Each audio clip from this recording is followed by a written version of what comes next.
এগৰাকী নাৰী অকলে অচিনাকি মানুহৰ সৈতে লিফ্টত ওপৰৰ মহলালৈ যাবলগীয়া হ'লে কি কৰিব? ৰাতি অকলে এগৰাকী নাৰীয়ে অটো বা টেক্সিত যাবলগীয়া হ'লে কি কৰিব?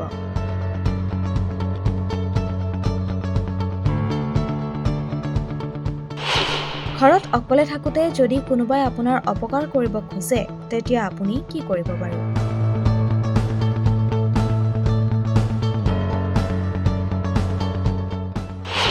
এই ভিডিঅ'টোৰ যোগেদি জানি থওক আপুনি নিজকে সুৰক্ষিত কৰিব পৰা কেইটামান বিশেষ টিপছ।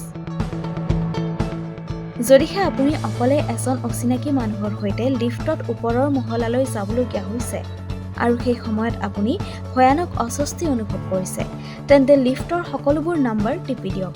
তেতিয়া লিফ্ট প্ৰতিটো মহলাতে ৰৈ যাব, ফলত অচিনাকি মানুহজনে আপোনাৰ একো অপকাৰ কৰিব নোৱাৰে।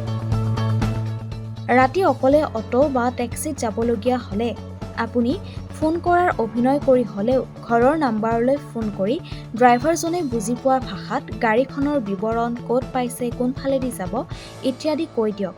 তেতিয়া ড্ৰাইভাৰজনে ভুল কৰিলে ধৰা পৰি যোৱাৰ ভয়ত আপোনাক নিৰ্দিষ্ট ঠাইত নমাই থৈ যাব। আকৌ ঘৰত অকলে থাকোঁতে কোনোবাই যদি আপোনাৰ অপকাৰ কৰিব খোজে, তেতিয়া কোনো প্ৰকাৰে পাকঘৰৰ ফালে যাব। তেতিয়া পাকঘৰৰ কাপ, প্লেট, কাঁহী, বাতি দলিয়াই শব্দ কৰিব আৰু চিঞৰিব।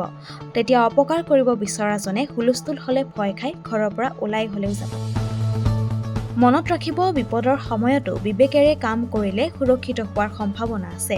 সেয়ে এই ভিডিঅ'টো নিজৰ আপোনজনকো শ্বেয়াৰ কৰক, যাতে এই টিপছ কেইটাৰে তেওঁলোকেও নিজকে সুৰক্ষিত কৰি ৰাখিব পাৰে।